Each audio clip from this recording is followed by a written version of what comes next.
Buenas tardes, muchas gracias por esta invitación para comentar algunos aspectos fundamentales de la reforma al CEPACA consagrados en la Ley 2080 de 2021 y particularmente en este caso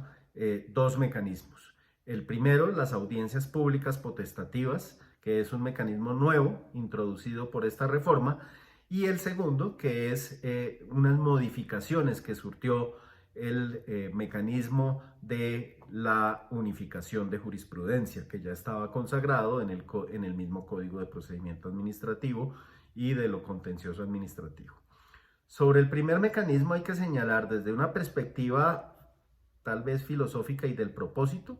que se evidencia de alguna manera esa tendencia a la constitucionalización del derecho administrativo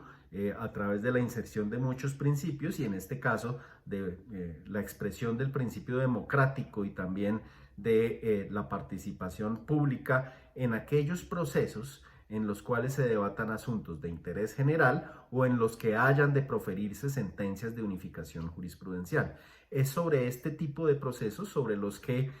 podrá proceder la convocatoria de una audiencia pública potestativa que, como su nombre lo indica, es potestad del magistrado ponente o del juez correspondiente.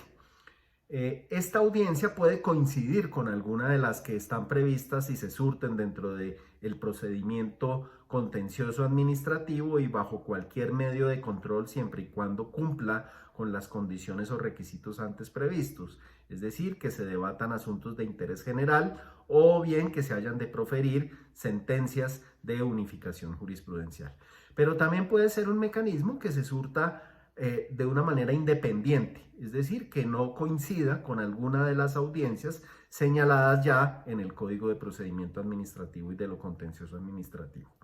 En este caso, el juez debe señalar los aspectos, los asuntos sobre los cuales ha de versar esta audiencia, que por supuesto tendrán que estar relacionados con aquellos aspectos frente a los cuales versaría la unificación de jurisprudencia o respecto de los asuntos de interés general que se debaten en el proceso correspondiente. A ello podrá convocar, a esta audiencia podrá convocar a entidades públicas, podrá convocar a organizaciones privadas y podrá convocar también a expertos sobre la materia objeto de controversia o de debate. Ya en la audiencia, estos expertos intervienen, hacen sus exposiciones. A esta audiencia se convoca también a las partes y al Ministerio Público y luego de culminadas las intervenciones de los terceros que hayan sido invitados, que hayan sido convocados, pues se le dará el uso de la palabra para que intervengan las partes y el Ministerio Público, que lo pueden hacer por 20 minutos. Ese término a juicio, a disposición o a discreción del juez puede ser extendido y que expongan sus argumentos o contraargumentos en relación con las intervenciones que hayan efectuado estos terceros que hayan sido convocados y que hayan intervenido en la audiencia. Luego de estas intervenciones, es decir, incluidas las de las partes y las del Ministerio Público, el juez o magistrado puede también formular las cuestiones o las preguntas que considere pertinentes a estos terceros que hayan sido convocados, entidades públicas, organizaciones privadas o expertos sobre la materia, y de esta manera surtir esta audiencia. Sin duda se trata de un mecanismo que le va a dar nuevas herramientas y elementos de juicio a nuestros jueces. Ahora, en cuanto a la unificación de jurisprudencia, hay algunos aspectos puntuales a los que quisiera referirme y que son fundamentales. En primer lugar, el propósito de la reforma en torno a la unificación de jurisprudencia y allí mismo a la extensión de jurisprudencia, al mecanismo de extensión de jurisprudencia en sede administrativa, es de alguna manera garantizar que el Consejo de Estado siga siendo el garante y el órgano máximo, el cuerpo máximo de decisiones en la rama, en la jurisdicción de lo contencioso administrativo. Allí que se prevé en cuanto al mecanismo de extensión de jurisprudencia que procede ante las autoridades administrativas, lo que se plantea es que ya no podrá ser negada la procedencia del mecanismo de extensión de jurisprudencia porque la autoridad administrativa considere que los criterios o argumentos de interpretación normativa formulados por el Consejo de Estado en la sentencia de unificación sean incorrectos. Esta ya no es una razón por la cual la autoridad administrativa pueda negar la aplicación del mecanismo de extensión de jurisprudencia y por ende extender la aplicación de sentencias de unificación para situaciones que tengan similares condiciones y naturaleza desde el punto de vista fáctico y desde el punto de vista de los presupuestos de derecho aplicables.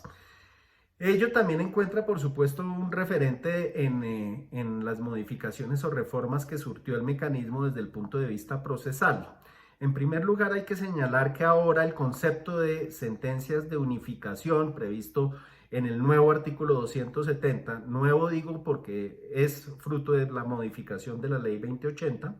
el nuevo artículo incluye dentro del concepto de sentencias de unificación también aquellas en las cuales el Consejo de Estado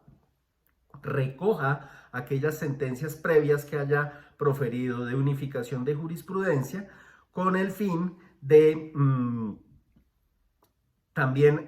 resolver divergencias en torno a su interpretación y aplicación o también de precisar el alcance de estas sentencias de unificación de jurisprudencia. Entonces, fíjense que en últimas es el propio Consejo de Estado el que tiene la potestad, el que tiene la facultad de interpretar y definir los criterios de aplicación o de divergencia en la interpretación de sus sentencias de unificación jurisprudencial. Esto es un aspecto absolutamente relevante y finalmente habría que señalar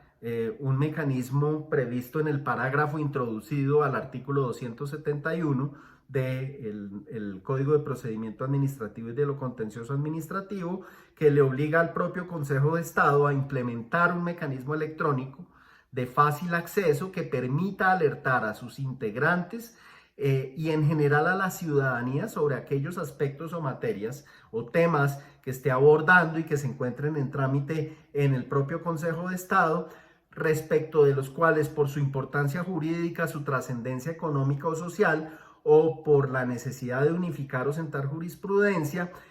pudieran proferirse efectivamente sentencias de unificación digamos que ello permite de alguna manera que todas las secciones dentro del Consejo de Estado estén alertadas de alguna manera sobre la posibilidad de que haya unificación de jurisprudencia e identifiquen dentro de sus propios trámites y procesos en curso qué asuntos de similar naturaleza se encuentran tramitando para que pudiesen efectivamente surtirse a través del mecanismo de la unificación jurisprudencial y resolverse a través de las sentencias de unificación de jurisprudencia. Ese mecanismo además le va a permitir también a juzgados y tribunales en todo el país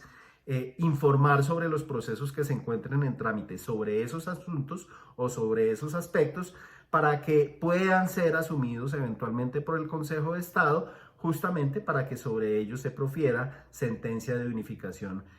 jurisprudencial, así también como para advertir cualquier divergencia en la interpretación o aplicación de sentencias y autos de unificación por parte del Consejo de Estado. Finalmente, precisión que vale la pena realizar: el mecanismo de unificación de jurisprudencia o el concepto de sentencia de unificación de jurisprudencia ya no solo versa sobre fallos que pongan término a un proceso, sino adicionalmente se consideran también, si reúnen las mismas condiciones, como tales